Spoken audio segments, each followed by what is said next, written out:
खबर दे, Iran America मुज़ाकरात का दूसरा राउंड शुरू ना हो सका। पाकिस्तानी वफ्द से अमरीकी और ईरानी वफूद की अलग अलग मुलाकात। सदर ट्रंप के जारहाना बयानात, ईरानी वफ्द का एहतजाज। ईरानी मीडिया के मुताबिक ईरानी वफ्द बतौर एहतजाज मुज़ाकराती टेबल छोड़कर चला गया, तो ईरान अमरीका मुज़ाकरात का दूसरा राउंड शुरू ना हो सका। पाकिस्तानी वफ्द से अमरीकी और ईरानी वफूद की अलग अलग मुलाकात। सदर ट्रंप के जारहाना बयानात, ईरानी वफ्द का एहतजाज। ईरानी मीडिया ऐसा रिपोर्ट कर रहा है कि ईरानी वफ्द बतौर एहतजाज मुज़ाकराती टेबल छोड़ के चला गया है। सदर ट्रंप के जारहाना बयानात की वजह से ईरानी वफ्द बतौर एहतजाज मुज़ाकराती टेबल छोड़ के चला गया है। ईरान अमेरिका मुज़ाकरात का दूसरा राउंड शुरू ना हो सका। पाकिस्तानी वफ्द से अमरीकी और ईरानी वफूद की अलग अलग मुलाकात। सदर ट्रंप के जारहाना बयानात, ईरानी वफ्द की जानिब से एहतजाज किया गया। ईरानी मीडिया ऐसा रिपोर्ट करता है कि ईरानी वफ्द बतौर एहतजाज मुज़ाकराती टेबल छोड़ के चला गया।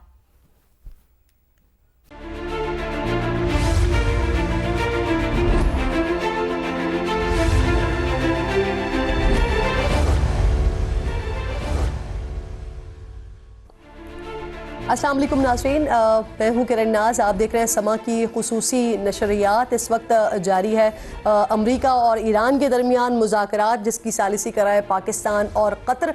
स्विट्ज़रलैंड में इस वक्त मुज़ाकरात हो रहे हैं और ईरानी मीडिया इस वक्त ये ताज़ा तरीन रिपोर्ट कर रहा है कि स्विट्ज़रलैंड में जारी मुज़ाकरात का जो दूसरा दौर है वो शुरू नहीं हो सका। सदर ट्रंप की धमकियों की वजह से ईरानी वफ्द ने सख्त एहतजाज किया है। सदर ट्रंप ने मुज़ाकरात के बाकायदा आगाज़ के साथ ही ईरान को धमकी दी कि अगर उसने लेबनान में अपनी हिमायत याफ्ता गिरोहों को मसाइल पैदा करने से ना रोका तो ईरान को दोबारा निशाना बनाया जा सकता है।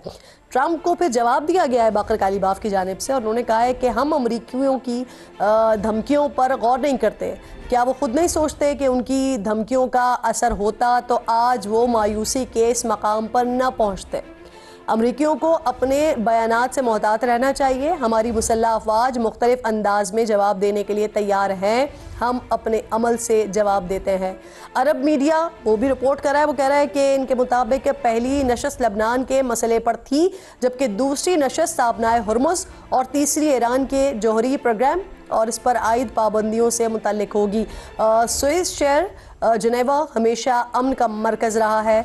जब वर्ल्ड वॉर 1 में जहरीली गैसेस के इस्तेमाल ने दुनिया को नए और हौलनाक हथियार का चेहरा दिखाया तो 1925 में जनेवा मुआहदा सामने आया था, जिसने जंगों में कीमियाई हथियारों के इस्तेमाल के ख़िलाफ़ उसूल वाज़े किए थे और फिर आगे चलकर इसी मुआहदे ने इन्हीं कीमियाई और हयातियाती हथियारों पर पाबंदियों की बुनियाद रखी थी, जिसे जनेवा प्रोटोकॉल कहा जाता है।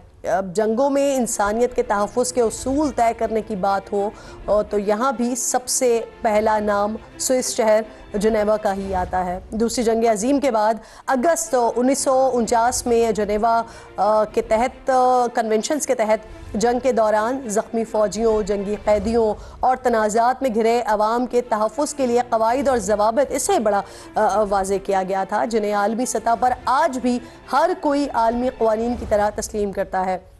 14 अप्रैल 1988 में अफ़गानिस्तान, पाकिस्तान, अमरीका और सोवियत यूनियन के दरमियान जनेवा मुआहदे की वजह से ही अफ़गानिस्तान से सोवियत अफवाज का इनखला मुमकिन हुआ और सालों से जारी जंग का ख़ात्मा मुमकिन हो सका।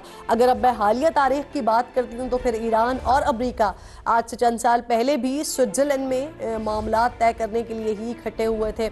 2013 में अमरीका समेत दुनिया की 6 बड़ी ताकतों और ईरान के दरमियान जौहरी मुआहदा तय पाया था, जिसके तहत तेहरान ने IAEA के इंटरनेशनल मुआयनाकारों को अपने जौहरी प्रोग्राम तक रसाई देने पर भी आमादगी का इजहार किया था। फिर यही जनेवा मुआहदा आगे चलकर 2015 में तेहरान और वाशिंगटन के दरमियान वियना में ईरानी जौहरी डील की बुनियाद बना था। यहाँ एक और दिलचस्प तारीख़ है, वो भी ज़रा आपके साथ शेयर कर लेते हैं, आपके सामने रख देते हैं कि गुज़िश्ता हफ्ते अमरीकी सदर ने ईरान के साथ इस्लामाबाद मुफाहमती याददाश्त पर दस्तखत फ्रांस में करके G7 इजलास के मौके पर सबको सरप्राइज़ किया।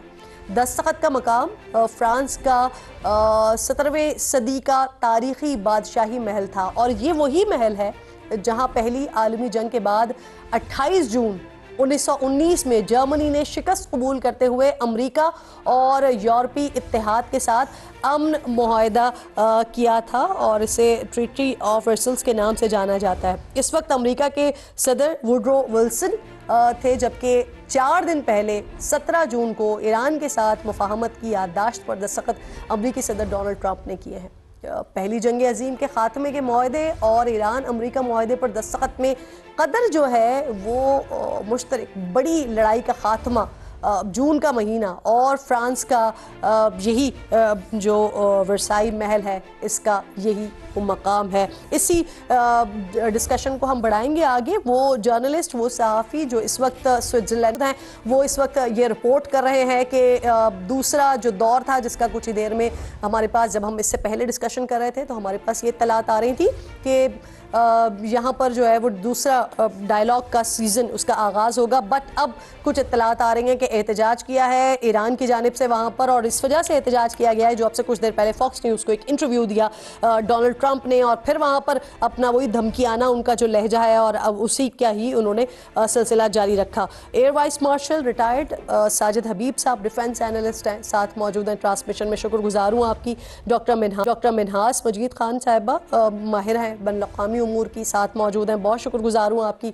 एंड जौहर सलीम साहब साबिक सफारतकार हैं, साबिक सेक्रेटरी खारजा हैं। आप तीनों को मैं खुशामदीद कहूँगी। साजिद साहब, ज़रा आपसे बात का आगाज़ करते हैं क्योंकि ये सिचुएशन क्रूशल भी है और यकीनन इंतहाई संजीदा भी है कि हर लम्हे सिचुएशन बदल रही है, किसी भी वक्त कोई भी नतीजा हमारे सामने आ सकता है। इस वक्त भी यही हुआ कि दूसरा राउंड जिसका आगाज़ होना था, अब डोनाल्ड ट्रंप के उस स्टेटमेंट की वजह से जो उन्होंने धमकी दी ईरान को, तो फिर उसके बाद ईरान ने भी अपना स्टेटमेंट बड़ा क्लियर, बड़ा वाज़ेह कर दिया कि हम आपकी धमकियों में आने वाले नहीं हैं, और इससे पहले भी मुकाबला कर रहे थे, आगे भी मुकाबला करेंगे।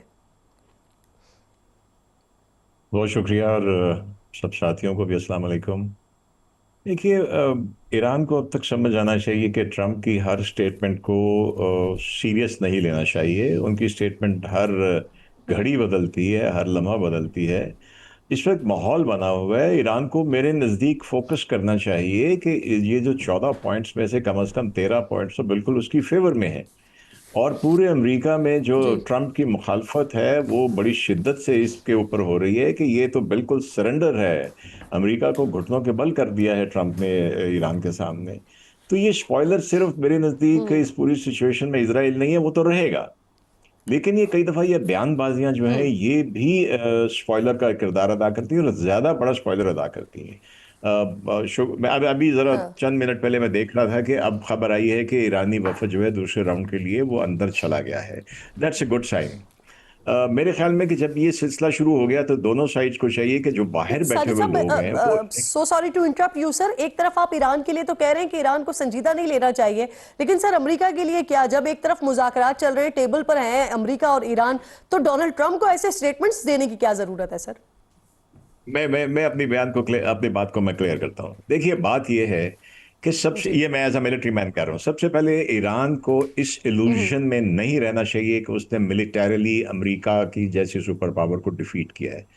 जॉर्ज सलीम साहब भी बैठे हुए, बाकी लोग भी बैठे हुए, आप और आप भी माशाल्लाह बड़ा अच्छा तज्जिया करती हैं। देवर मल्टीपल फैक्टर्स। वो एक रीजनल के जहाँ पे 5 उसके 6-7 इत्तेहादी थे, ईरान ने रिस्पॉन्ड किया तो उनके ऊपर किया। ईरान ने कोई मेन लैंड अमेरिका के ऊपर रिप्लाई बैक नहीं किया, ना उसके पास अभी पावर है। तो ये जो भी फैक्टर्स हैं इसको हम बहुत थ्रैश कर चुके हैं पिछले 3 महीने के अंदर। इसमें अब जो बड़ा पॉजिटिवली एक ईरान की फेवर में चीज़ है चल रही है, 47 बरस के बाद अमेरिका के साथ वो मिलके बैठा है, मल्टीपल स्पॉयलर्स हैं इस वक्त। ईरान को मेरे नज़दीक, let me use the terminology जो मैं कहता हूँ, एक हिपोक्रेटिकली डिप्लोमेटिक हो जाना चाहिए। देखिए, इस वक्त एक क्रैक्स नज़र आए हैं। अगर अमेरिका और इसराइल के दरमियान नहीं तो ट्रंप और नेतन्याहू के दरमियान क्रैक्स हैं। आप उससे पहले एक्सियोस को जो उसने इंटरव्यू दिया और बताया कि किस तरह उसने Bibi everyone hates you, no one likes you. अभी वैंस ने जो उसके स्टेटमेंट दी कि आपने 80% हमारे बनाए हुए वेपन और हमारे लोगों की टैक्स मनी से इस्तेमाल किए हैं। इन क्रैक्स को एक्सप्लॉइट करने का टाइम है।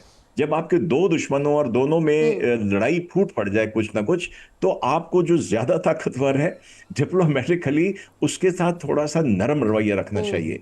और मैंने कहा कि ट्रंप की ठीक। स्टेटमेंट तो बदलती रहती है।